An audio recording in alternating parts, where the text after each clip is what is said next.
ദില്ലിയിലേക്ക് പോയാൽ അവിടെ ഇറാനിൽ നിന്ന് ഇന്ത്യക്കാരുമായുള്ള 4ാമത്തെ വിമാനം ലാൻഡ് ചെയ്തിരിക്കുന്നു. 256 വിദ്യാർത്ഥികളാണ് വിമാനത്തിൽ ഉണ്ടായിരുന്നത്. സംഘത്തിൽ ഒരു മലയാളിയുണ്ട്. മലപ്പുറം സ്വദേശി ഫാദിലയാണ് സംഘത്തിലുള്ളത്. നോബിൾ മാരിക്കാരൻ ചേരുന്നു. നോബിൾ, ഈ വിമാനത്തിൽ ഏതാണ്ട് ഭൂരിഭാഗവും കശ്മീർ സ്വദേശികളാണല്ലേ, ഒരു മലയാളിയുമുണ്ട്. നിലവിലൊരു സംഘർഷ സാഹചര്യത്തെക്കുറിച്ച് അവർക്ക് എന്താണ് പറയാനുള്ളത്? അവർ പുറത്തേക്ക് എത്തിയോ ലാൻഡ് ചെയ്തു കഴിഞ്ഞ്? വിനിത, അല്പം മുമ്പാണ് ഇറാനിൽ നിന്ന് വിദ്യാർത്ഥികൾ അടക്കമുള്ളവരുമായുള്ള 4ാമത്തെ വിമാനം ദില്ലി അന്താരാഷ്ട്ര വിമാനത്താവളത്തിൽ ലാൻഡ് ചെയ്തത്. അവർ എന്തായാലും വിമാനത്താവളത്തിന് പുറത്തേക്ക് വന്നാൽ നമുക്ക് ദൃശ്യങ്ങളിൽ കാണാൻ കഴിയും. ഈ ജമ്മു കാശ്മീർ സ്വദേശികളായ വിദ്യാർത്ഥികളാണ് ഏറ്റവും കൂടുതൽ ഉള്ളത്. അവർ ഇവിടെ നിന്ന് തന്നെ ജമ്മു കാശ്മീരിലേക്കുള്ള പ്രത്യേക വിമാനത്തിൽ മടങ്ങും. അതേസമയം ഒരു മലയാളി എന്താണെങ്കിലും ഈ സംഘത്തിൽ ഉണ്ട്. മലപ്പുറം മുടിക്കോട് സ്വദേശി ഫാദിലാണ് ഈ സംഘത്തിൽ ഉള്ള ഏക മലയാളി. 1ാം വർഷ MBBS വിദ്യാർത്ഥിയാണ്. ഇന്നിപ്പോൾ ഈ വിമാനം ഇറാനിലെ മസദിൽ നിന്നാണ് ഇങ്ങോട്ട് എത്തിയിരിക്കുന്നത്. ഈ വിമാനത്തിൽ മൊത്തം 256 വിദ്യാർത്ഥികളാണ് ഉള്ളത്. ഇതോടെ മൊത്തം 773 വിദ്യാർത്ഥികളെ ഇത്തരത്തിൽ എന്താണെങ്കിലും ഇന്ത്യയിലേക്ക് മടക്കി എത്തിച്ചിരിക്കുന്നു എന്നാണ് ഏറ്റവും പ്രധാനപ്പെട്ട കാര്യം. ഓപ്പറേഷൻ സിന്ധുവിന്റെ ഭാഗമായി കഴിഞ്ഞ 3 വിമാനങ്ങൾ, ഇന്നലെ രാത്രി 2 കഴിഞ്ഞ ദിവസം 1 അങ്ങനെ 3 വിമാനങ്ങളാണ് എന്താണെങ്കിലും ഇങ്ങോട്ട് എത്തിയത്.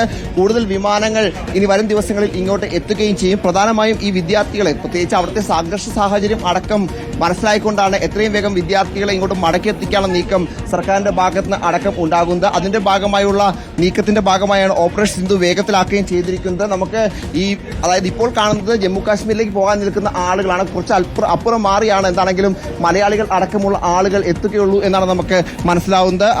ഒരു മലയാളി മാത്രമാണ് ഉള്ളത്.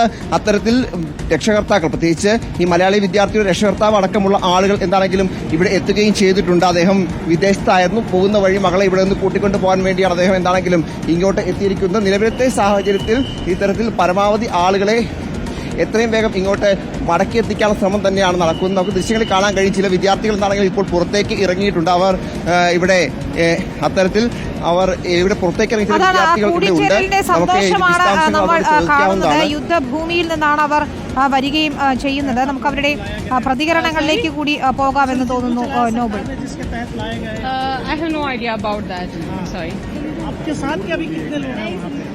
अभी वहाँ पे बहुत सारी यूनिवर्सिटीज के बच्चे हैं वहाँ पे. अभी हमारी यूनिवर्सिटी के बहुत सारे स्टूडेंट्स हैं वहाँ पे.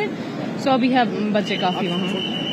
256 വിദ്യാർത്ഥികളാണ് ഇവിടെ ഇപ്പോൾ എത്തിയിരിക്കുന്നത്. നമുക്ക് മലയാളി അടക്കം ഒരാളുണ്ട്. അവരെ കണ്ടെത്തേണ്ടതുണ്ട്. നമുക്ക് ദൃശ്യങ്ങളിലേക്ക് വന്നു കഴിഞ്ഞാൽ നിരവധി ആളുകൾ ഇത്തരത്തിൽ രക്ഷകർത്താക്കളൊക്കെ ഇവിടെ ഉണ്ട്. നമുക്ക് മലയാളിയായ വിദ്യാർത്ഥിയുടെ രക്ഷകർത്താവിനെ കണ്ടിട്ടോ. അദ്ദേഹത്തോട് ചോദിക്കാം.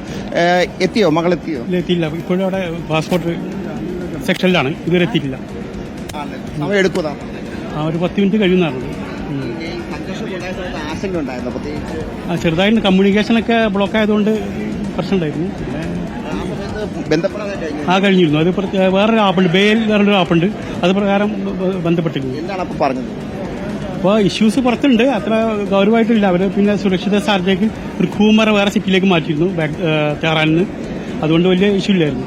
1ാം വർഷ വിദ്യാർത്ഥിയാണ്. ഈ വിദ്യാഭ്യാസത്തിന്റെ കാര്യത്തിൽ ആശങ്കയുണ്ടോ? പ്രത്യേകിച്ച് പോയപ്പോൾ തന്നെ അത് ഇനി അറിയില്ല എന്താണ് ഫ്യൂച്ചർ എന്നുള്ള അറിയില്ല. അവിടുത്തെ സംഘർഷം, കോൺഫ്ലിക്ട് എത്രത്തോളം വ്യാപിക്കുന്ന അറിയില്ല. അല്ലെങ്കിൽ തീരേണ്ടതാണ്. ശരി നോബിൾ, നമുക്ക് എന്തായാലും ഫാദില എത്തുമ്പോൾ ഫാദിലയുടെ പ്രതികരണം തേടാം. മലപ്പുറം സ്വദേശി ഫാദിലയും ഈ സംഘത്തിൽ ഉണ്ട്.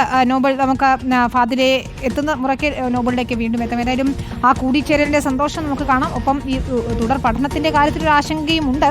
അത് പരിഹരിക്കപ്പെടും. ഈ സംഘർഷം തീരുമ്പോൾ എന്ന് നമുക്ക് പ്രതീക്ഷിക്കുകയും ചെയ്യും. ഏതായാലും